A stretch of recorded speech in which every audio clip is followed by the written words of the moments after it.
बिस्मिल्लाहिर्रहमानिर्रहीम। अस्सलाम वालेकुम dear students, welcome to YouTube channel. आज हम स्टार्ट करने जा रहे हैं exercise 7X। Exercise 7X question number 1 है हमारे पास, how many line of symmetry do the following shapes है। हमें कुछ शेप्स देगी, उसने कहा है हमने फाइंड करना how many lines of symmetry, lines of symmetry कितनी है इन शेप्स में।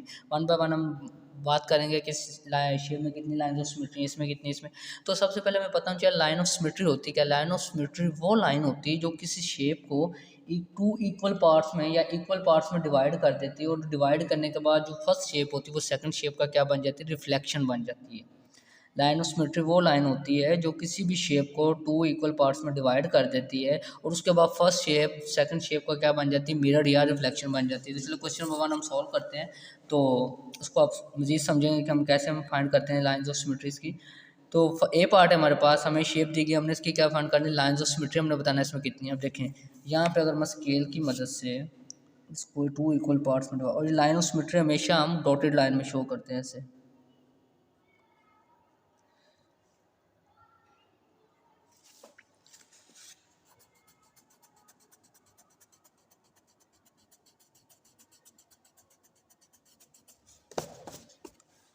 क्वेश्चन नंबर 1 का फर्स्ट पार्ट है हमारे पास, उसको हम सॉल्व करते हैं, उसको हम लाइन ऑफ सिमेट्री फाइंड करते हैं। देखें स्केल की मदद से इसको इक्वल पार्ट्स में डिवाइड करते हैं। इसको लाइन ऑफ सिमेट्री को हमेशा हम डॉटेड लाइन, ये देखें ये दो पार्ट्स में शेप को डिवाइड करते हैं, ये शेप का क्या बन जाएगी, मिरर बन जाएगी। एक लाइन ऑफ सिमेट्री की आगे और दूसरी लाइन ऑफ सिमेट्री की आएगी यहाँ से। इसको हम यहाँ से क्या करेंगे, डॉटेड लाइन लगा देंगे, ये डॉटेड लाइन। तो इस तरह इसकी लाइन ऑफ सिमेट्री कितनी, ये देखिए ये शेप, एक ये पार्ट बन गया शेप का, एक ये पार्ट बन गया, तो दो लाइन ऑफ सिमेट्रीज की आ गई। तो यहाँ पे इसको लाइन ऑफ सिमेट्री क्या आएगी, 2, हम यहाँ पे लिख देंगे 2। बी पार्ट है, बी पार्ट में हम देखेंगे सेम एज इट इज। ये देखें इस पार्ट शेप को मैं यहाँ से टू इक्वल पार्ट्स में डिवाइड करता हूँ। लाइन ऑफ सिमेट्री हमेशा हम डॉटेड लाइन से लगाएंगे। एक ये लाइन आ गई हमारे पास, इसी तरह एक यहाँ से एक लाइन लगाएंगे,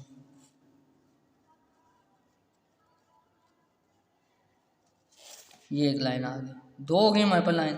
अब देखिए थर्ड यहाँ से यहाँ तक हम इसको अगर टू इक्वल पार्ट से यहाँ पे भी डिवाइड हो सकती है शेप। ये देखें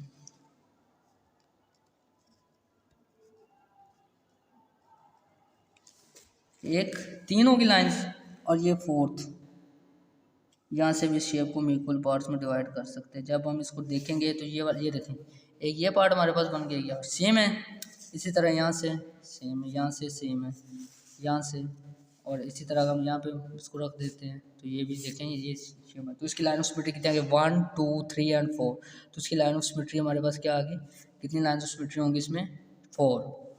सी पार्ट है, सी पार्ट में हम देखें इसको हम डिवाइड, एक इसकी लाइन ऑफ सिमेट्री यहाँ सेंटर से होगी, यहाँ से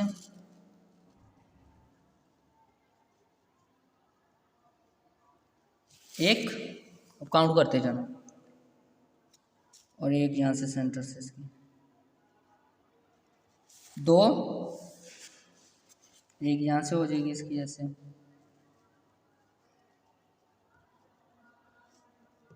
3, फिर इस साइड से 4, अब एक इस साइड से बन जाएगी यहाँ से यहाँ तक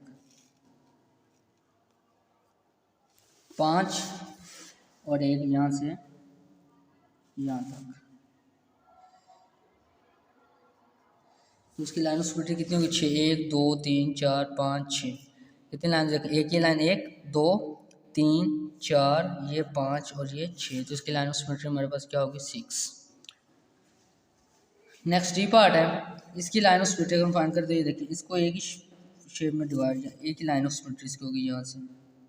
इसके अलावा हम किसी भी पॉइंट से डिवाइड करेंगे या कट करेंगे तो टू इक्वल पार्ट्स में डिवाइड होगा, तो इसकी लाइन ऑफ सिमेट्री हमारे पास क्या होगी, 1।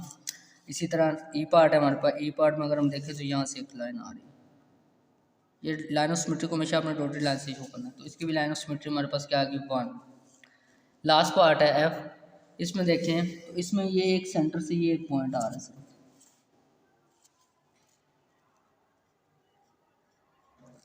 इसके अलावा कोई भी ऐसा पॉइंट है कि जहाँ से हम शेप को कट करें, यहाँ से कट करेंगे तो वो इक्वल पार्ट्स में नहीं होगा, यहाँ से करेंगे तब भी नहीं होगा। तो ये हमारे पास क्या होगा, लाइन ऑफ सिमेट्री की क्या आ गई, 1। जिसका क्वेश्चन नंबर 1 हमारा कंप्लीट होगा। क्वेश्चन नंबर 2 की तरफ चलते हैं। क्वेश्चन नंबर 2 है हमारे पास, find the point of rotation and order of rotational symmetry. हमने क्या करना है, इन शेप्स का पॉइंट ऑफ रोटेशन बताना है और ऑर्डर ऑफ सिमेट्री बताना है। सबसे पहले पॉइंट ऑफ रोटेशन क्या था, वो पॉइंट जिस पे एक फिक्स पॉइंट पे हम शेप को रोटेट करेंगे या मूव करवाएंगे शेप को, वो उसका पॉइंट ऑफ रोटेशन होगा, फिक्स पॉइंट। जैसे इसका पॉइंट ऑफ रोटेशन लें तो ये बन जाएगा पॉइंट ऑफ रोटेशन। उसके बाद ऑर्डर ऑफ रोटेशन सिमेट्री मतलब, और वो ऑर्डर के मतलब शेप को इस फिक्स पॉइंट पे हम कितनी दफ़ा रोटेट करेंगे, तो वो अपनी एक मतलब कंप्लीट सर्कल में अगर शेप को हम रोटेट करते हैं तो कितनी दफ़ा वो शेप रोटेट करने के बाद अपनी फिक्स हालत में, वही ओरिजिनल हालत में वापस आएगी, तो उसका ऑर्डर ऑफ रोटेशन सिमेट्री होता है। पार्ट ए हमारे पास है इसका। ये हमने इसका सबसे पहले क्या क्या ऑर्डर पॉइंट ऑफ रोटेशन ले लिया। अब देखें इस पॉइंट पे अगर शेप को मूव करवाते हैं, देखिए यहाँ से अगर शेप को मूव करेंगे, ये पॉइंट ऊपर चला जाएगा, ये क्या हो जाएगा, नीचे आ जाएगा। फिर इसको यहाँ से मूव कराएंगे, ये पॉइंट ऊपर से आ जाए, ये वाला नीचे आ जाएगा, ये वाला ऊपर आ जाएगा। फिर यहाँ से मूव करवाएंगे तो ये क्या होगा, ये फिर नीचे आ जाए, नीचे की तरफ हो जाएगा, इस तरह आ जाएगा, ये ऊपर की तरफ उधर चला जाएगा। फिर अगेन अगर हम उसको कंप्लीट सर्कल करवाएंगे तब वो जाके अपनी ओरिजिनल हालत में, देखें फर्स्ट पार्ट में मूव किया, ये वाला पॉइंट यहाँ पे आ गया, ये वाला नीचे आ गया, ओरिजिनल हालत नहीं आई। फिर हमने अगला नेक्स्ट मूव कराया तो ये वाला पॉइंट यहाँ पे आ गया, वो वाला पॉइंट नीचे आ गया। फिर हमने उसको मूव कराया तो ये पॉइंट इधर आ गया और ये वाला ऊपर आ गया। तो इस तरह हमारे पास कंप्लीट एक सर्कल करने के बाद इसका कितनी दफ़ा ओरिजिनल हालत में आया कंप्लीट सर्कल में, 1 टाइम। तो इसका ऑर्डर ऑफ रोटेशन सिमेट्री क्या होगा, 1। नेक्स्ट बी पार्ट है इसका, हम ये हमारे पास पॉइंट ऑफ रोटेशन आ गया। पॉइंट ऑफ रोटेशन में देखें यहाँ से अब इसको मूव करवाएंगे यहाँ पे, तो ये सीधा हो जाएगा, इस साइड पे आ जाएगा, ओरिजिनल हालत में नहीं आएगा। फिर इसको मूव करवाएंगे, ये ऊपर की तरफ आ जाएगा, ये इसकी टेल नीचे आ जाएगी। फिर इसको मूव करवाएंगे, ये इस साइड पे हो जाएगा। फिर नेक्स्ट जब उसको मूव कराएंगे तब इसकी हेड नीचे आ जाएगी और टेल ऊपर आ जाएगी। तो मतलब कंप्लीट रोटेशन में कितने दफ़ा वो अपनी ओरिजिनल हालत में आए, सिर्फ एक दफ़ा। तो इसका ऑर्डर रोटेशन सिमेट्री हमारे पास आ गया 1। सी पार्ट है, सी पार्ट का हमारे पास ये सबसे पहले हमने क्या फाइंड कर लिया, सेंटर से उसका पॉइंट ऑफ रोटेशन। अब देखें ये शेप है, इसको यहाँ से मूव करवाएंगे, ओरिजिनल हालत में वही हालत है, शेप जहाँ से मर्जी इस शेप को मूव करवाएं, ए 1 टाइम, 2 टाइम, 3 टाइम और 4 टाइम, जितनी टाइम मर्जी इसको मूव करवाएं हम एक फिक्स पॉइंट पे, तो ये ओरिजिनल हालत में आता जाएगा। तो कितने टाइम्स ये अपने आया अपनी ओरिजिनल हालत में 4 टाइम्स, तो ऑर्डर ऑफ रोटेशन सिमेट्री का क्या आ जाएगा, 4। डी पार्ट है, डी पार्ट में ये हमारे पास स्माइली फेस है, इसका हमने यहाँ पे ले लिया इसका पॉइंट ऑफ रोटेशन। अब देखिए इस फेस को अगर मैं यहाँ से मूव कराऊंगा तो ये फेस इधर आएगा, आइज इधर आ जाएंगे। अब यहाँ से मूव कराऊंगा, फेस ऊपर चल जाएगा, आइज नीचे आ जाएंगे। फिर यहाँ से मूव कराऊंगा, फेस इधर आ जाएगा, आइज ऊपर आ जाएंगी। फिर जब मैं अगेन उसको यहाँ से मूव करवाऊंगा तो हमारे पास फेस नीचे इधर ही आ जाएगा और आइज अपनी ओरिजिनल हालत में आ जाएगा। मतलब इस कंप्लीट रोटेशन में हमारे पास, या कंप्लीट सर्कल में ये फिगर या शेप है कितनी दफ़ा अपनी ओरिजिनल हालत में आई है, 1 टाइम, ओनली 1 टाइम। तो इसका ऑर्डर ऑफ रोटेशनल सिमेट्री हमारे पास क्या होगा, 1। लास्ट पार्ट है, इस शेप में अगर देखें तो ये इसका हमारे पास पॉइंट ऑफ रोटेशन आ गया। इस पॉइंट ऑफ रोटेशन में जब हम इसको मूव करवाएंगे, ये देखो यहाँ से यहाँ मैं मूव कराता हूँ, ये वाली ऊपर चल जाएगी, ये चीज़ नीचे आ जाएगी। इस तरह ऐसे मूव कराएंगे, फिर ऐसे मूव करवाएंगे, फिर नेक्स्ट टाइम जो लास्ट मूव आएगी तब ये अपनी ओरिजिनल हालत में वापस। आप देखो ये वाली जो मेजरमेंट है ये ऊपर चल जाएगी, ये वाली मेजरमेंट इसके नीचे आ जाएगी। फिर जब मूव कराएंगे ये मेजरमेंट ऊपर आ जाएगी, वो वाली नीचे आ जाएगी। तो लास्ट रोटेशन में जो आएगी उसमें ये फिगर अपनी या शेप ओरिजिनल हालत में आएगी। तो इस तरह इसका ऑर्डर ऑफ रोटेशनल सिमेट्री हमारे पास क्या आएगा, 1 आ जाएगा। इस तरह क्वेश्चन नंबर 2 हमारा कंप्लीट होगा। एक्सरसाइज 7 है भी कंप्लीट हो चुकी है। उम्मीद करता हूँ आप सबको समझ आ चुकी होगी। अगर किसी क्वेश्चन में प्रॉब्लम हो तो कमेंट सेक्शन में कमेंट लाजमी करें। Thanks for watching the video. अपना ख्याल रखिएगा। अल्लाह हाफिज़।